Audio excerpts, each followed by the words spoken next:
Well, after a couple of weeks off, after the Freedom 100 at the Indianapolis Motor Speedway, it's back at work for the Firestone Indy Lights Series. AvoidTheStork.com 100, Iowa Speedway, the venue. I'm Mark Janes, happy to be joined by Jake Query and Kevin Lee. Mike King will be joining us momentarily. And Kevin Lee, Sebastian Saavedra, Martin Plowman showing the quick way around the 7/8 of a mile oval during qualifying earlier today. Saavedra had a strong rookie season last year, driving for AFS Andretti Autosport. New team this year, Brian Herta Autosport with William Rast sponsorship. Hasn't gone quite as well as he would like in the early going, but he's got a little bit of momentum now. Gets his first pole of the season after picking up a couple along with 2 race wins last year. So he is going to start from the point as we get set to start this one here this evening. Cars and the command has been given, and engines are now fired for the AvoidTheStork.com 100 at Iowa Speedway. Sebastian Saavedra starting on the pole with Martin Plowman on the outside. By the way, the pole speed just over 20-second laps, 160.681 miles per hour is the 2-lap average for Sebastian Saavedra. Martin Plowman joins him on row number 1. And row number 2, the points leader, J.K. Vernet. But after his 13th place finish in the Firestone Freedom 100 at the Indianapolis Motor Speedway, his lead is just 5 points over Martin Plowman. Stefan Wilson starts on the outside of row number 2. In row number 3, it's Adrian Campos Jr., the rookie, Gustavo Jacquemin on the outside. Then Philip Major and Pippa Mann make up row number 4. In row 5, James Hinchcliffe from Toronto for Team Moore Racing. He's joined by Davey Hamilton Racing's Brandon Wagner from Lafayette, Indiana. In row number 6, Rodrigo Barboza and the 18 PDM Racing machines on the inside. Then the rookie, but not a rookie at open wheel racing and not a rookie at ovals, Dan Clark in the number 40 machine. That's owned, of course, by Walker Racing. And then rounding out the starting lineup, the number 26 machine of Charlie Kimball. As we mentioned, Kimball is right there in the battle for the points championship as well from California. AFS, Andretti Autosport, and Charlie Kimball, Dan Clark, Barboza. Some of those guys had some problems in qualifying. Yeah, we've got some quick guys that are going to be coming from the back. Kimball was second quick in the early practice, said by himself he had the quickest car. He had a fuel pickup issue, so did Dan Clark, so did James Hinchcliffe, who was starting in the 9th position. So at least those 3 cars we think are going to be able to get from the back to the front. Passing is going to be challenging. The general consensus was that the grip was not quite as good as it was last year. Now the question is, how does it change as we go to nighttime? It is not fully dark, but the sun is down. The track is fully covered in shade, and we still have some light, but the lights are going to be taking effect before we finish this 115-lap, 100-mile event at Iowa Speedway. Well, the radio voice of the Eyes On IndyCar Series and my longtime broadcast partner is joining us here in the booth. Mike, nice of you to join the JV tonight. Well, it's good to be here, and it's a beautiful night for racing. And the guys, I'm impressed. We got a great crowd. You know, this is this is Saturday night short track country. Knoxville Speedway is just down the road, the home of the famed Knoxville Nationals. They're used to racing sprint cars there, but got a nice crowd on hand here tonight. Perhaps one of the biggest crowds other than Indy that these guys will race in front of this year. It is the 3rd pole in the career of Sebastian Saavedra, which is just a couple of years old in this series from Columbia. William Rast and Brian Herta Autosport. It is the first pole for Brian Herta Autosport, and Sebastian Saavedra was awfully proud of that fact. And with 13 cars, it's not out of the question, Kevin, that someone like Charlie Kimball, if he's patient early, could pick his way through the field and be in contention by the time we get to the end of 115 laps. I think this is not going to be quite like Tony Kanaan making his way from the back to the front, but I do think that we're going to see Kimball and Hinchcliffe and possibly also Dan Clark picking their way through the field. It's a short field, just 13 cars entered here. Carmen Jorda was entered, but apparently a funding issue for Anderson Racing, so she is not going to be able to make the start. The Stork from AvoidTheStork.com is actually in the flag stand, getting set to wave this one green, Mark. Sebastian Saavedra got a great jump, and the Stork waves the green flag. Saavedra, Vernet, and the 27 machine of Plowman all roar into turn number 2. Saavedra has about a 3-car length advantage now, Kevin, as that second-place battle continues side by side. Kimball's and we've got a car into the wall, and that is Charlie Kimball. Charlie Kimball and the number 18 machine of Rodrigo Barboza get together in turn number 2, and just like that, Charlie Kimball's worst fears come to fruition as, Mike, when you start in the back of the pack, usually only bad things can happen early. And you know, Mark, it didn't look like there was any contact at all between those two cars. Kimball started the race on the high side, looked like he was going to try to make the pass, and instead the rear end of the car stepped out on him. And we've heard so many drivers talking about the issue going over the bumps between 1 and 2 in just about every series that is raced here today. And Kimball, it just looked like the rear end stepped out on him. He made contact, and on the low side, the other car spun. It looked like as a reaction to that, and I don't think there was any contact by the second car that was involved. Now, Kevin, if you're J.K. Vernet, does your mindset change just a little bit? Because, Rodrigo Barboza was kind of a victim of circumstance. He did not make any contact with the car of Charlie Kimball, but he spun when he climbed on the binders at the exit of turn number 2. Kimball gave the AOK sign right away when he came to a stop to the Hamato safety crew. He's out of the car already. But now, Kevin, you're talking about a 5-point lead coming into this race for J.K. Vernet over Charlie Kimball. Kimball's going to do no better than 13th tonight. And Vernet, from talking with him several times over the last couple of months, he is very cognizant of the championship. Yes, he wants to win as many races as he can, but the best way to make a statement that you're ready to move up to the IZOD IndyCar Series is to win the championship, and that's his goal. And Vernet is interesting, too, that unlike a lot of European drivers, they have one eye on Formula One and they use the States as a backup plan. Vernet says, I really don't have much interest in Formula One. My goal has been the IZOD IndyCar Series, and he thinks he's going to be able to get there without a substantial amount of financial backing. He believes that he's going to show enough talent this year that someone is going to hire him on merit next season. The way to get that done is to win the championship. But maybe you need to win it somewhat convincingly to do that as well. Yeah. As we've seen before, it's tough to take that next step. Just ask Jay Howard or Alex Lloyd, who is now in the IndyCar Series, but it took him a little while, and several others that have. J.R. Hildebrand is the latest example. And it's amazing, though, the circumstances that have allowed some drivers to make that transition rather easily and rather quickly. Rafa Matos comes to mind. I mean, there was, he jumps in the car for Luzo Dragon and Jay Penske, and he makes that transition. I don't know if you could necessarily put Marco Andretti in that category because Mario Romancini of who he drove for. But, yeah, Mario Romancini, that's a very good point, Mike. He's a guy spent 1 year in the series, won at Milwaukee. We had Dan Anderson on, the owner of the USF 2000 series and the co-owner of Anderson Racing, and he was talking about when they tested Mario Romancini on ovals, they were impressed with him right away, and he really thinks that Mario Romancini is the real deal. Made that big splash at Indy, Yep. Came from 18th all the way up to 3rd before I think he settled for a 5th place finish.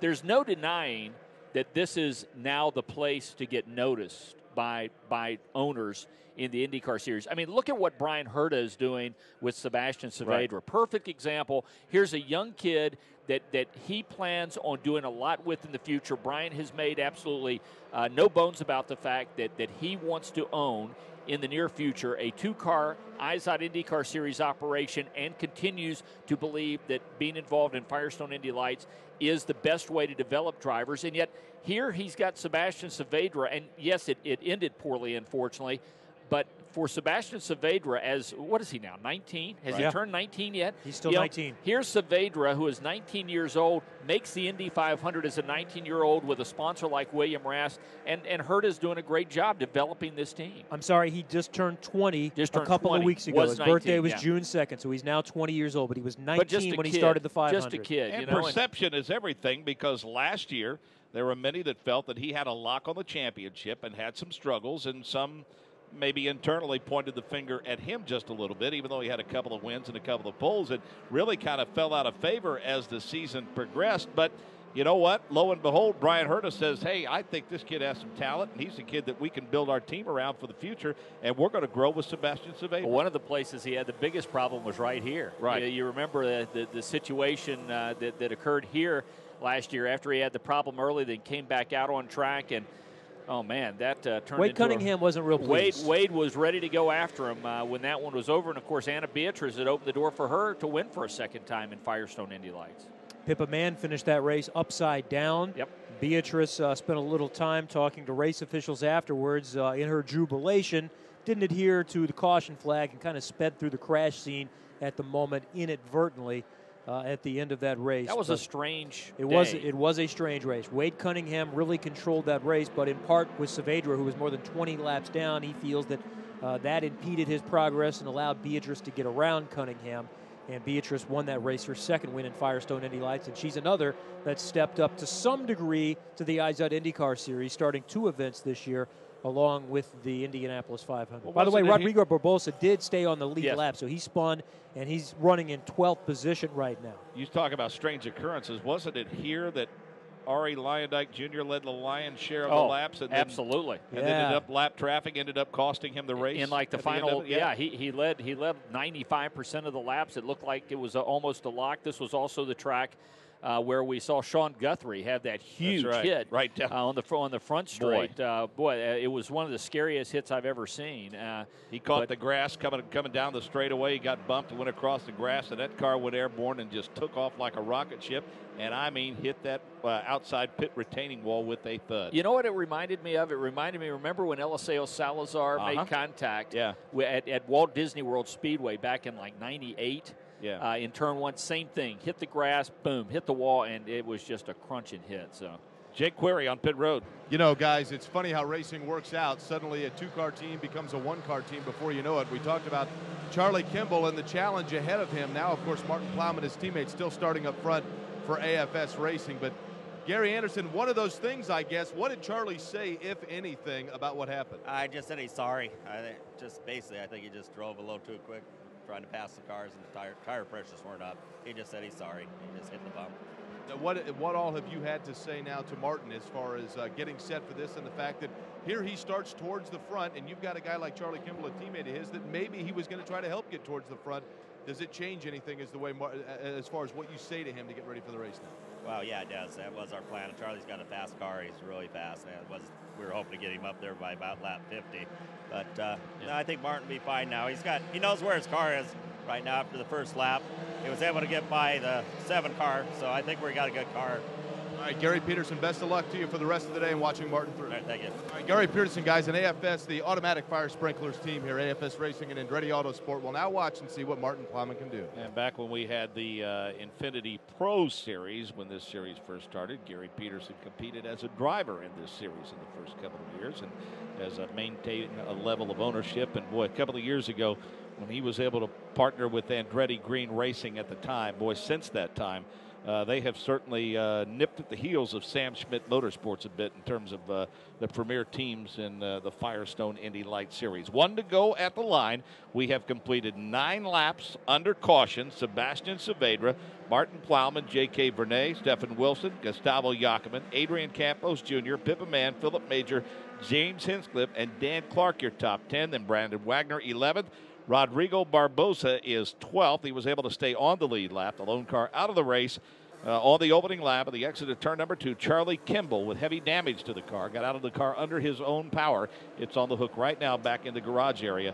Again, he will finish no better than 13th, and he came into this race just 5 points behind J.K. Vernay in the battle for the Firestone Indy Lights Championship. Kevin Lee entering turn 4. They're going back to green flag racing. We're working on lap number 11 of 115 here at Iowa Speedway.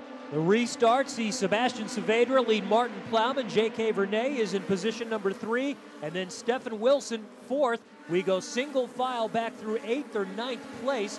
Back in the field, not much in the way of movement. We see Stefan Wilson, though, trying to make some ground up. And J.K. Vernay now, Mark, has a run on Martin Plowman for second. Wants to dance to the outside, set him up a little bit, moved back inside, decided he didn't like that line, thought he'd tuck in behind him. Now he'll try the bottom of the racetrack, and right across the nose comes Martin Plowman. He slams the door at the setup of turn 2. Sebastian Saavedra out by about 4 car lengths. Martin Plowman now has extended his advantage to 3, 4, now 5 car lengths as they come around turn number 4. Set to complete lap number 13. It's Sebastian Saavedra at the line, followed by Plowman, Vernay, Wilson, Jacquemin, Campos Jr. James Hinchcliffe has worked his way up to 7th position. Maybe getting to that point to where you're going to run single file for a while because this is a 115 lapper. There's no reason to mix it up and end up with the same fate that has befallen Charlie Kimball after his crash in turn 2. Sebastian Saavedra has about a half a second lead at the entrance to turn number 2. Martin Plowman is second, then Vernay Wilson, Jacoman, Campos Jr., Hinchcliffe, Pippa Mann, Dan Clark, and Philip Major, your top 10. Well, I have a feeling that Tony Kottman, who is just a few feet away from us here in race control next door to the booth, have a feeling that Tony Kottman is going to keep an eye on Martin Plowman should you have a situation between he and Vernay where they race that close again, because Plowman came very close to chopping him not once but twice on that lap, and I bet Tony is keeping his eye on that 27 car. Yeah, there's no question Vernay was using all of the racetrack. You saw a couple of erratic moves at the exit of turn number 4, and then tried to set him up and win the drag race down the main straightaway and get to the bottom side. But again, I think once he saw Plowman going to cut him off and come down to that yellow line, he lifted just a little bit, and that cost him a ton of momentum, because since that time, Vernay has started to pull away just a little bit. Sebastian Saavedra is the leader as we complete lap 17 of 115 here in the AvoidTheStork.com 100 at Iowa Speedway. Martin Plowman runs in second with AFS Andretti Autosport Racing.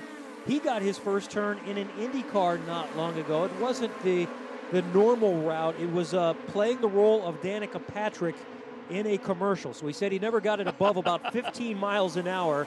It was out on the beach in Santa Monica, and he's hoping to actually have a test this year and be able to go somewhere above 15 miles an hour.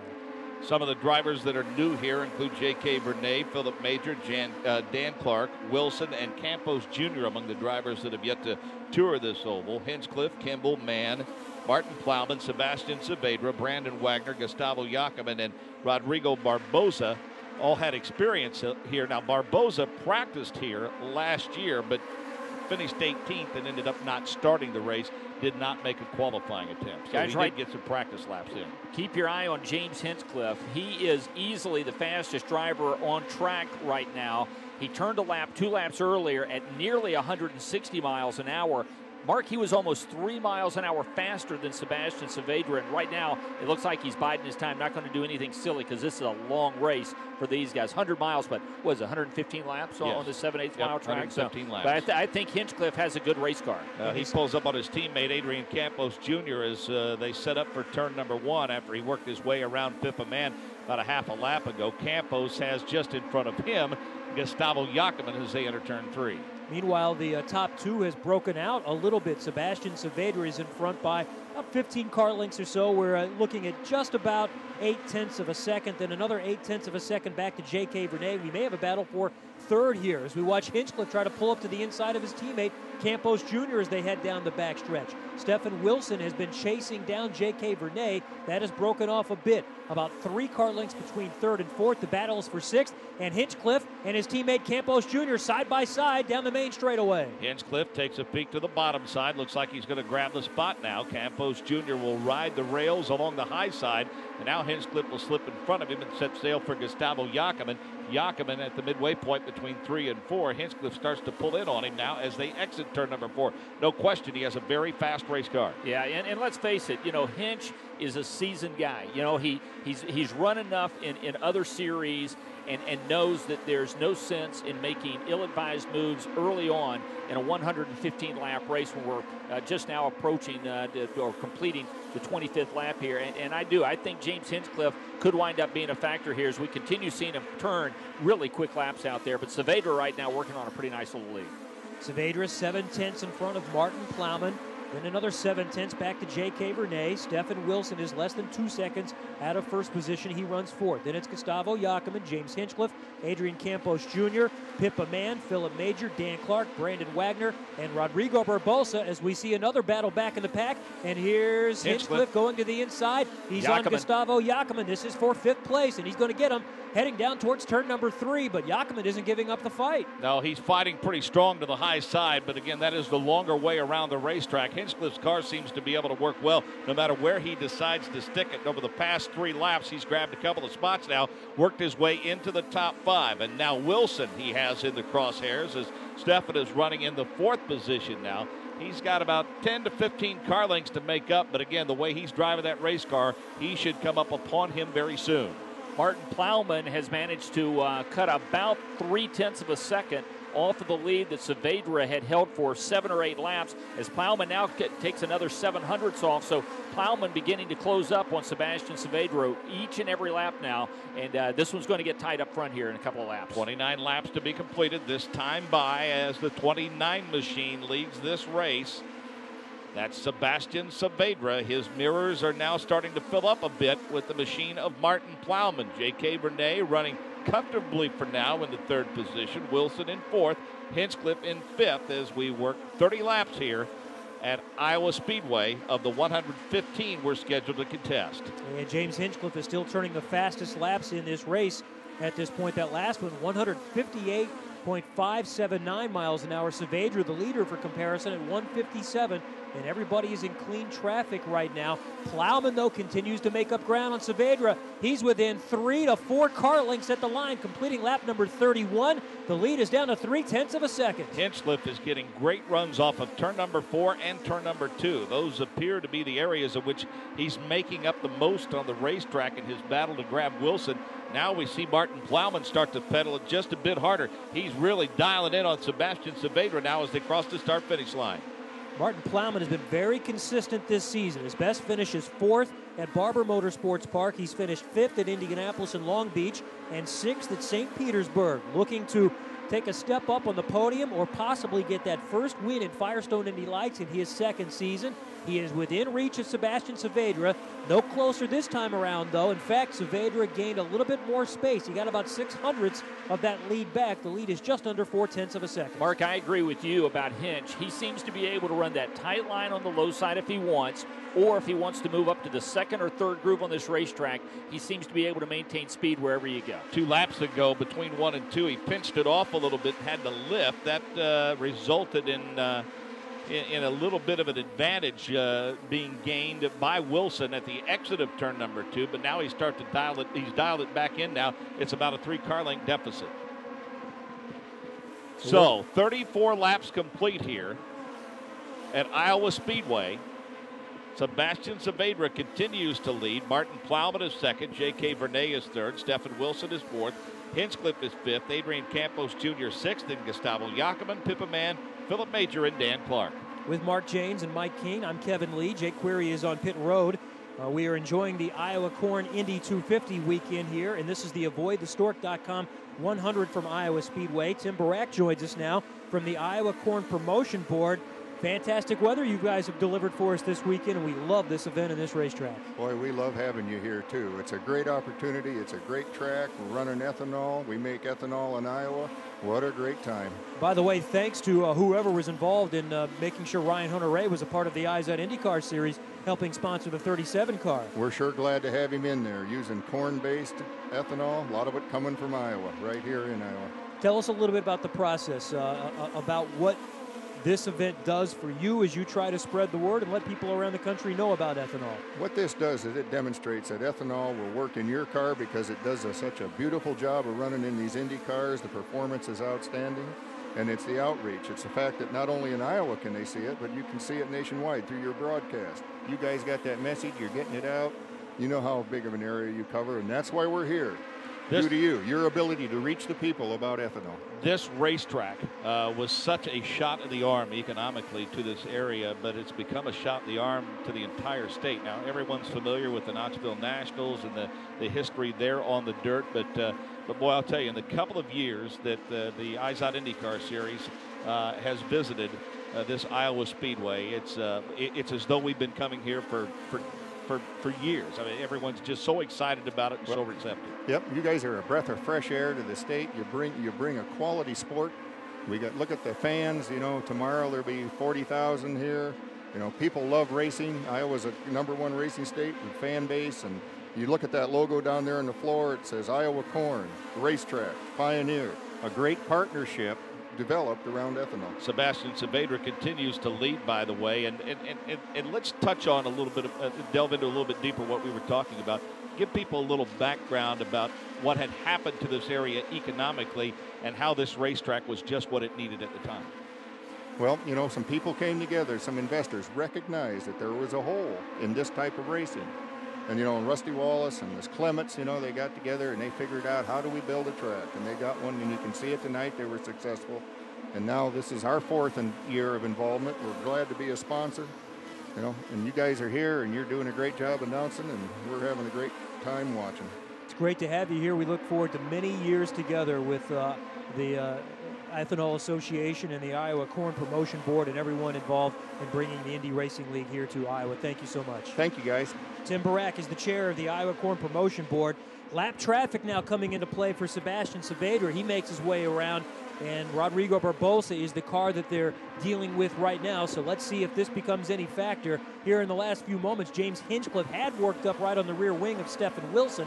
Now Hinchcliffe is the last to clear Barbosa, so we're within about 5, maybe 6 or 7 car lengths, and Barbosa is going to go side by side with Hinch for a little while as they head into turn number 1. We're working on lap number 46 of 115. The advantage is 0.4 of a second for Sebastian Saavedra on Martin Plowman. It's amazing just what one lapper can do in terms of closing the cars back up together. But you got to give some credit to Rodrigo Barbosa, Mike, because, you know, he kept a high line and a consistent line, and he was not a factor. He allowed those guys to clear him cleanly.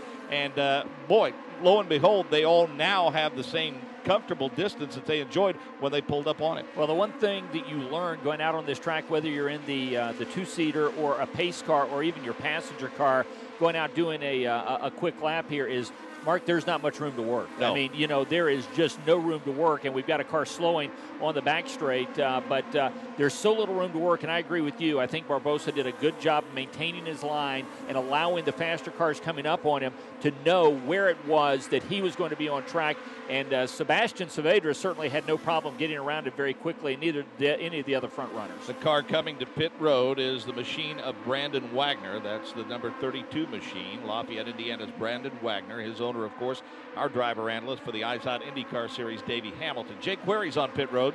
Down here in the pits for Sebastian Saavedra and the William Rass Brian Herta Autosport pit.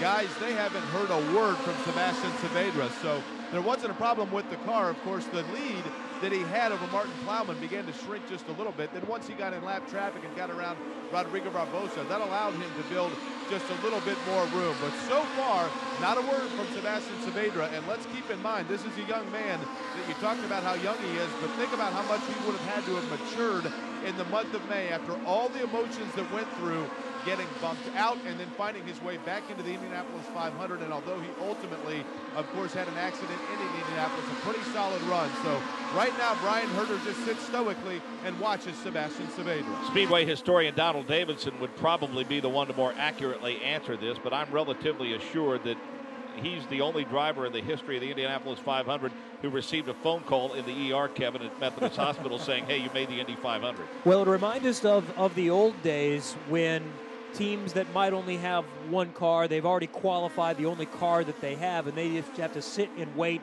and have no way to control their destiny. Now with the multiple attempts, you have the ability, if you get bumped, to go back in. But he went through the old-fashioned way, and as you said, an extra extreme because he was in a hospital and had no idea what was going on until after it was done. But I think Jake might have hit on something there. I'm wondering if there's a little more swagger to Sebastian Saavedra. He has been where all of these drivers want to go. Now, he still has a lot of room to grow and is still trying to get to the IZOD IndyCar Series full time, but he's at least tasted it. He has driven with the big boys, and he has, for a while, held his own. So that's got to help him out in this kind of environment. And remember, too, he got spanked pretty hard a couple of times by Michael Andretti for some of the stuff he pulled on track last year. I mean, he and I agree with both of you that he finished 2009 with far more maturity, but certainly what happened to him at Indianapolis, I think it would change any young driver's life, and I think for this to be the first oval after Indy for him, I think that he is showing a lot of maturity out. And let's think about who he's driving for.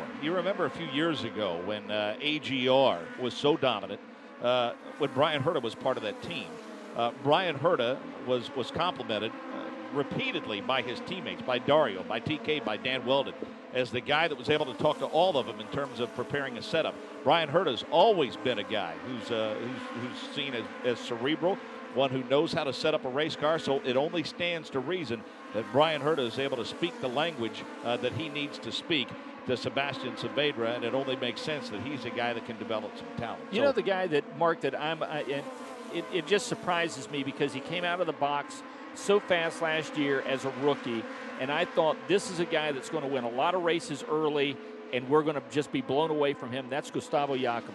And for whatever reason, it just hasn't happened for him yet. And I don't know why that is, but I'm sitting here watching that Crepes and Waffles car right now languish in 7th place, and Philip Major is going to get by him here in a couple of laps.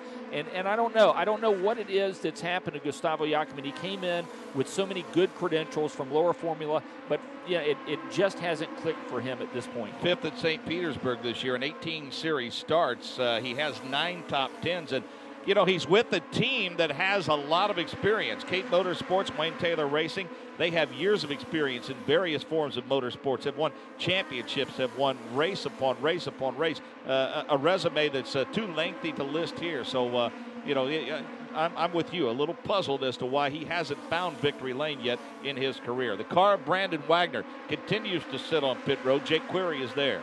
And Brandon Wagner is now out of that machine. Brandon Wagner, you came up here on pit road, the rear cowling went off, then you got out of the car. What happened? You know, it's hard to tell. I think it was a mechanical issue in the engine. You know, Speedway builds really good engines for us. It's not like this to happen. I don't know if it's a sensor or what it was, but it's just down on power down the straightaways on both sides. So did you feel or hear anything? Did you hear anything get loose, or did all of a sudden you just realize you didn't have the horsepower you needed? You didn't hear or see anything? It didn't give any warning signs, but I had one at the Indianapolis Motor Speedway 2 weeks ago do the exact same thing to me, so it felt the exact same way, just down on speed and down on power. It's showing nothing wrong, but just down on speed, down straightaways.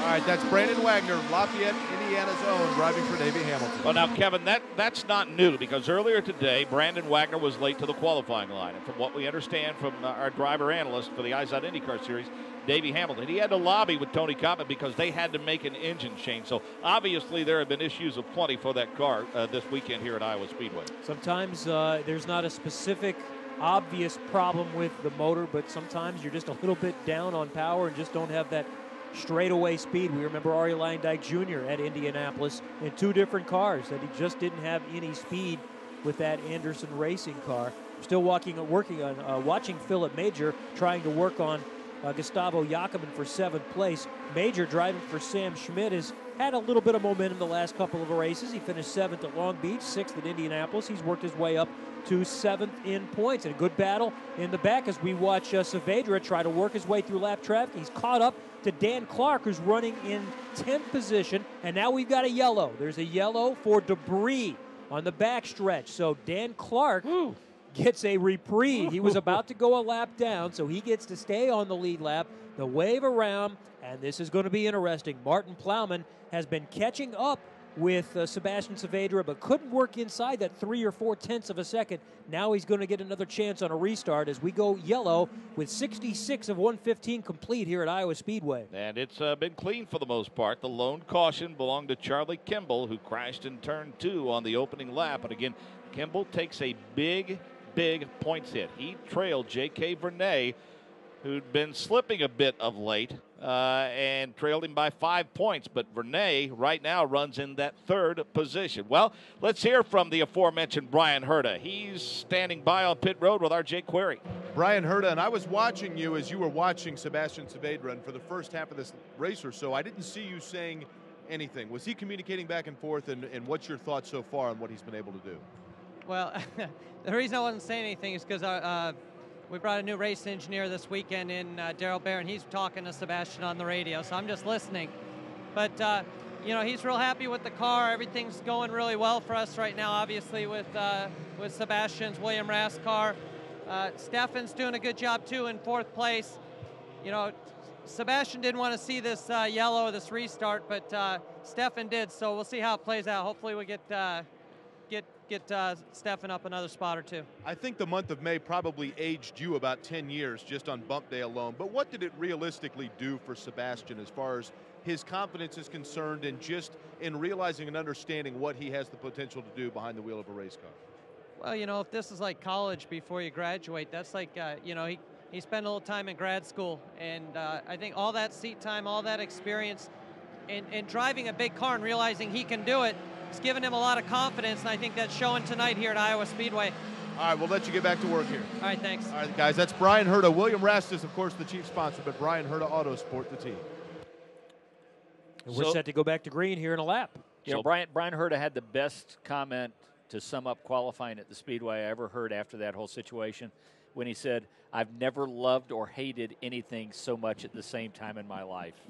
It was the perfect comment for that situation. Well, certainly the new qualifying format certainly added the desired drama to the weekend. Oh, there was no doubt about that. And Mother Nature cooperated, and it was a great month all along. No doubt about that.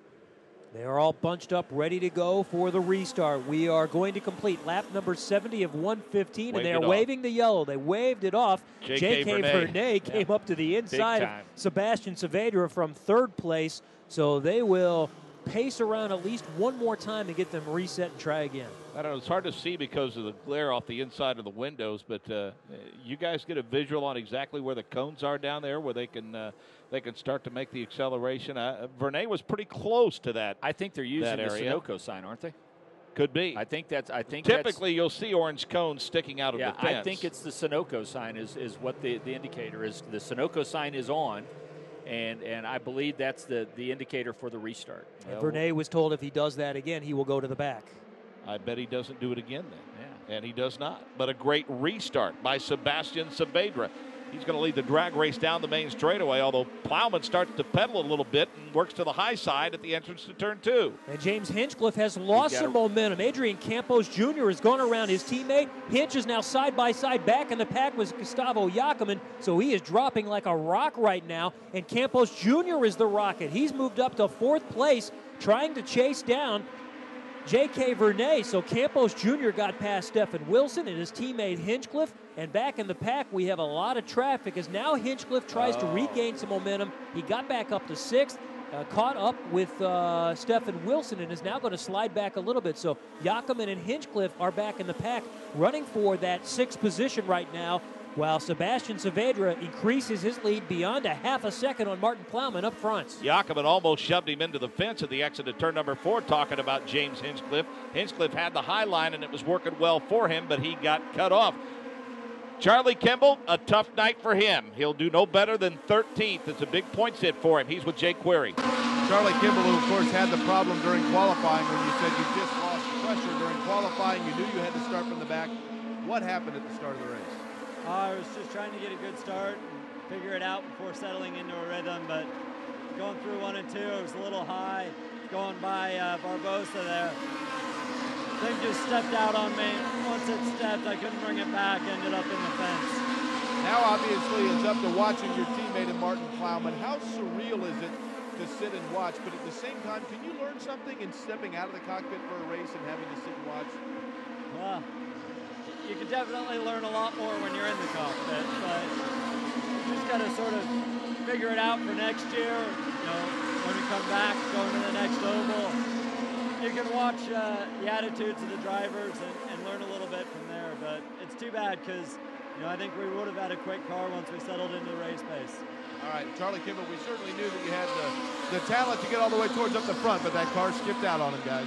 Hinchcliffe trying to dispose of Gustavo Jacobin. He continues to work on him. He'll get to the bottom side of him and clear him at the exit of turn number 2, but the 4th place car of his teammate, Adrian Campos Jr., is a straightaway in front of him. And Mike King, in just a handful of laps, Sebastian Saavedra has a lead of over 1 second. Yeah, everything seemed to change on that restart for both Sebastian Saavedra and James Hinchcliffe. Hinchcliffe went backwards, and Sebastian Saavedra went forward in a big way. Now his lead over Martin Plowman, about 12, maybe 15 car lengths, just over a second.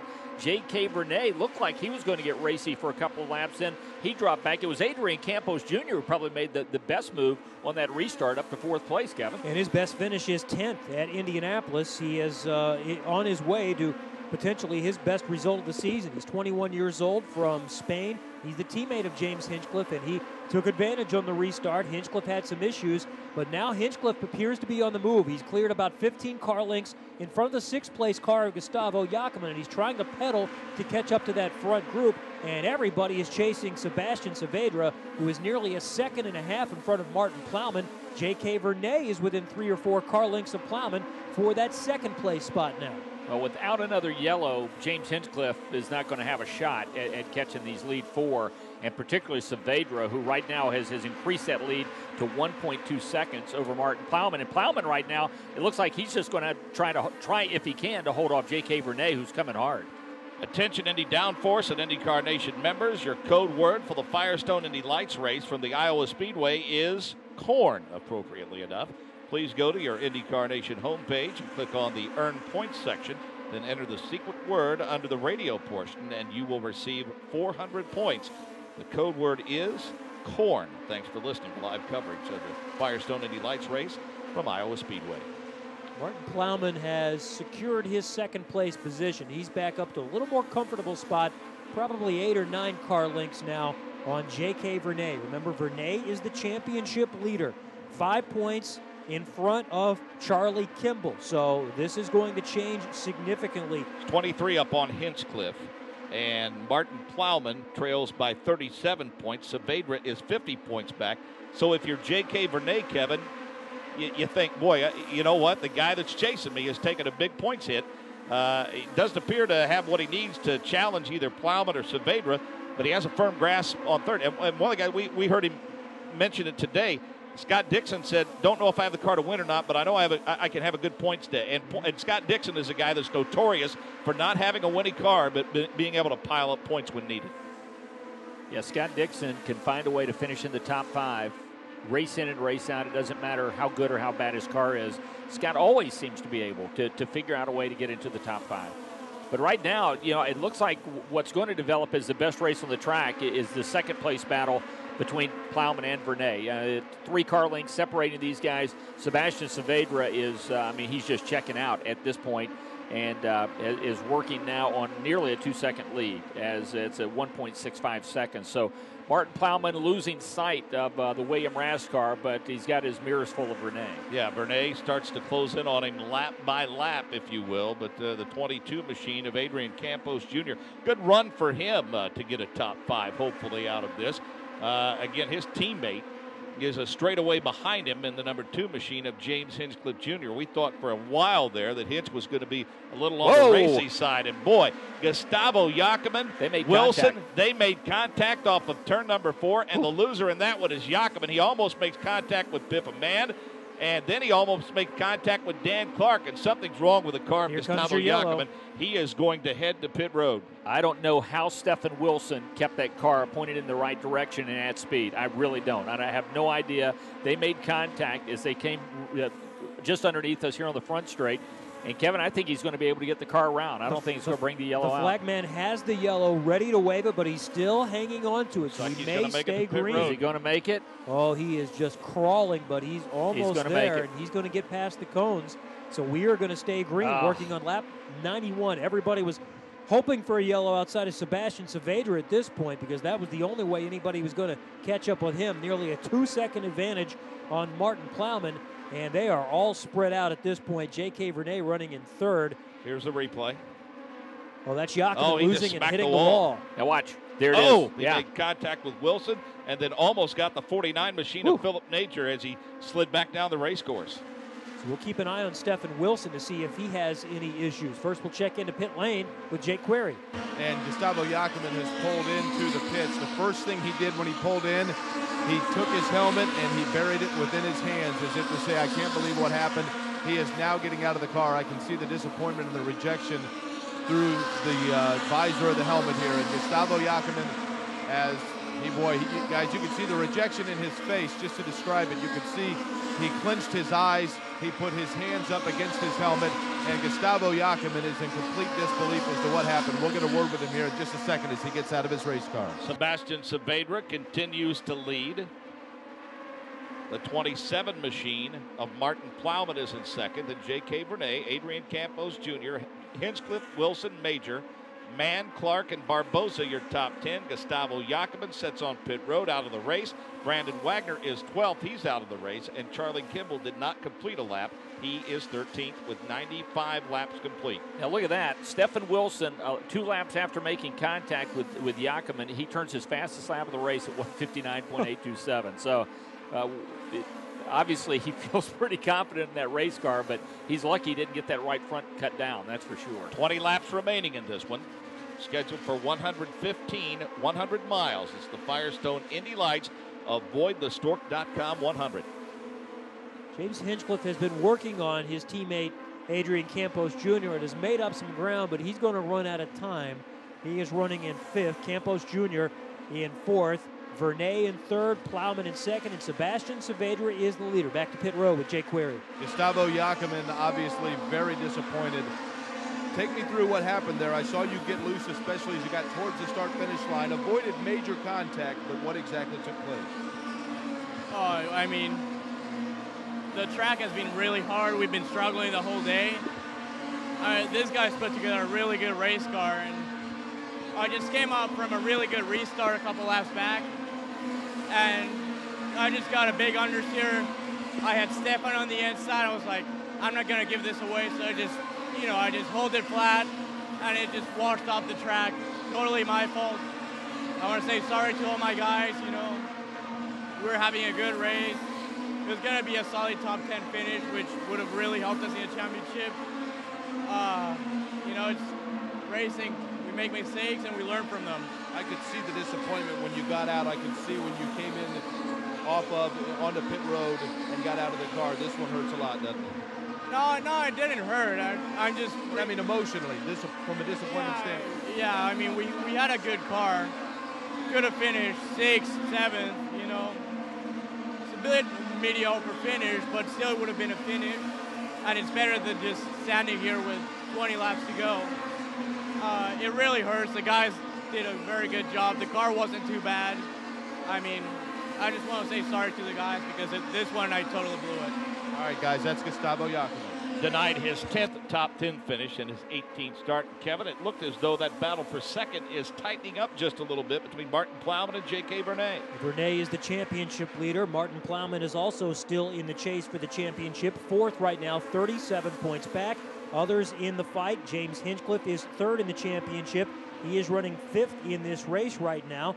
And also, don't forget about Stefan Wilson, who is up near the front, and he is still in contention in 6th. Sebastian Saavedra, the leader right now, and he's going to have a chance to work his way up from 5th in the championship before things are done. Hey, don't forget, join Mike King for IndyCar Weekly on Mondays at 7 p.m. Eastern. You can catch it right here on IndyCar.com. Want to remind you on Saturday, July 3rd at 1:15 Eastern, it's live IndyCar qualifying coverage from historic Watkins Glen, followed at 3 p.m. Eastern by Firestone Indy Lights qualifying from the Glen. All of that coming up in the days and weeks to come here on IndyCar.com. We are working lap 104 now of 115 at Iowa Speedway. Sebastian Saavedra is going to have an opportunity to pick up at perhaps 2, maybe as many as 3 spots in the championship. He's going to be able to go from 5th to 3rd. I don't think he can go to 2nd, given... I don't know. He's going to be able to pick up at least a couple of spots here with a dominating victory. Of course, he's still got to get through these final 10 laps, and he may have to deal with Dan Clark and another lap car or 2. Rodrigo Barbosa. Yeah, but before he gets to the finish with 9 to go. But man, he's had a perfect race. No question about that. And Pippa Mann also in that threesome of cars running just in front of him. The one just in front of him is Dan Clark. Then it's the 11 machine of Pippa Mann. Then the 18 machine of Barbosa. And you can bet that he would lift a little bit if he were to catch them in the corners. But we'll try to get a good run off the banking. But he runs about 10 to 15 car lengths behind the number 40 machine of Dan Clark as we speak. And those 3 aforementioned cars are running pretty much nose to tail. Martin Plowman, again, has to be wary of that number 7 Lucas Oil machine because it is lying in wait. And Rodrigo Barbosa got out of sorts a little bit between 1 and 2. He lifted, got up way high. He stays high on the racetrack and allows cars to work their way around him. He came down kind of low on J.K. Vernay. He didn't give him a lot of room to run, no doubt about that. Yeah, it looked like he was going to stay well high through turn 3, and all of a sudden the car started moving down the track. Not exactly sure what happened there, Mark, but he lost a lot of momentum suddenly in turn 2 on that previous lap, slowed way down. He's way off the pace right now. Is Saavedra being too careful, Mike, because he's riding along behind Dan Clark and Pippa Mann, and that has allowed the 27 machine and the 7 machine to close up noticeably? 2 laps earlier, Mark, the lead over Plowman was 2.2 seconds. Now it's down to 94 hundredths, and it's going to be a lot closer than that as they come around this time with 4 to go at the line. The last 4 laps could get awfully interesting here. Sebastian Saavedra bottled up behind Dan Clark and the 11 machine of Pippa Mann. Meanwhile, do the 27 machine of Plowman and the 7 machine of Vernay have enough? They come off of turn number 2, and the gap gets tighter still. Saavedra has to deal with this lap traffic in front of him, and here comes Martin Plowman and J.K. Vernay now within range as we finish lap number 112. 3 laps to go here at Iowa Speedway, and this one is not done yet. Nope, he can't pass Dan Clark. He can't seem to work his way around him. J.K. Vernay and Martin Plowman are right there with just a couple of laps to go. That huge lead has evaporated thanks to slower cars running in front of Sebastian Saavedra. He tightens it up on Dan Clark. 2 laps to go. Here comes the 27 machine of Plowman. Saavedra makes a move to the bottom side of Clark. Plowman is right there with him. Clark's going to move right in front of the 27 machine of Martin Plowman, cut him off. Now Plowman gets to the low side. They'll see the white flag, Kevin, this time by 2 tenths last time, cut in half. It was 4 tenths, 2 tenths as we hit the white flag. Sebastian Saavedra looking for his first win of the season. At the stripe, he is in front now by 47 hundredths of a second on Martin Plowman. Well, Sebastian Saavedra may want to shake the hand of Dan Clark when this one is over, because it was where Martin Plowman caught Dan Clark that was the difference in this one. Coming off of turn number 4 for the final time, Brian Herta and Sebastian Saavedra will roll into victory lane. Winners of AvoidTheStork.com 100 here at Iowa Speedway. Jake Query. Brian Herta's team celebrating here as William Rast Racing, Brian Herta Autosport. Brian Herta has his 2nd win as an owner here in the Firestone Indy Lights, and Sebastian Saavedra, and they were counting down that last 5 laps, and Brian Herta, that was a little touchy there at the very end. They're maybe a little closer than you wanted, but an excellent job by Saavedra to hold him off. Yeah, you know, I think he was trying to control that traffic and not take any chances at the end, and then we were struggling a little bit to get by those guys, and luckily we were able to get by them, and it was good. All right, Daniel Harrington got the first win for Brian Herta Autosport. Now the second comes in the form of Sebastian Saavedra, who gets the win today, and he is going to go ahead and light him up here for the fans at Iowa. Great crowd that watched Sebastian Saavedra get the win, guys. Well, it was a dominating win, and Mike, there's no question, even though lap traffic may have figured into the mix, clearly the best car won the race tonight. You know, I wonder, Mark, if this had been a year ago, we talked about the maturity of Sebastian Saavedra and what has happened to this young guy over the last several months and the experience at Indianapolis. He almost got too conservative. Right. You know, he decided not to take any chances, and you heard what Brian said. All he was trying to do was control that lap traffic and control what was happening behind him. Almost waited too long, and you're exactly right. This one was decided on where he decided to get around Dan Clark and where Dan had to wash back up the track in order to just maintain his race line, and that was the difference in this one off of turn number 2 on the final lap. Well, as the fireworks go off, they follow the sparks created by the quick mathematical work of Kevin Lee. He's got the updated point scenario. Did it tighten up much, Kevin? We will say this is unofficial, too, because I am a Ball State University graduate, but J.K. Vernay extends his lead back to 23 points. Charlie Kimball, despite finishing last, only 13 cars in this event, he maintains 2nd position, but that's where it's really tight. James Hinchcliffe is still 3rd, 5 points back of Charlie Kimball, and then Sebastian Saavedra moves up from 5th to a tie for 4th. Martin Plowman and Charlie Kimball are both tied for 4th with 160 points. Vernay is at 192, and that's taking into consideration 2 points for the most laps led and 1 point for the pole position. So, Kevin, we prefer this to the years in which guys like Mark Taylor and Alex Lloyd wrapped it up by the 4th of July. Vernay is still in pretty good shape, but we are still going to have multiple drivers in the second half of the season in contention for the championship. But Vernay with a 5-point advantage, gets it back to 23. So he once again, for the moment, is in control of the Firestone Indy Lights Championship. And Mike, they hit a pretty good stretch here. I mean, their schedule has been sporadic throughout the month of May and early June, but now over the next 4 or 5 events is where the championship could very easily be won or lost. Well, you find out where the good teams are over these next few weeks, and we go back to road courses. Right. We've got Watkins Glen next, so it's going to be interesting to see what happens. But certainly, this was a good race, and the fact that Sebastian Saavedra rolls into victory lane for the first time this season and does it by playing conservative, that's a surprise to me. But hey, I'm sure that Brian Herta and Sebastian Saavedra will take it. Kevin? 5 straight coming up on non-ovals. Watkins Glen, then the streets of Toronto, the Edmonton City Center Airport, the Mid-Ohio Sports Car Course, and Infineon Raceway before we finish up on 3 ovals. Chicagoland Speedway, Kentucky Speedway, and Homestead Miami Speedway. As we watch Sebastian Saavedra climb out of his car, jump from the side pod, celebrating his 3rd win in Firestone Indy Lights and first here in 2010.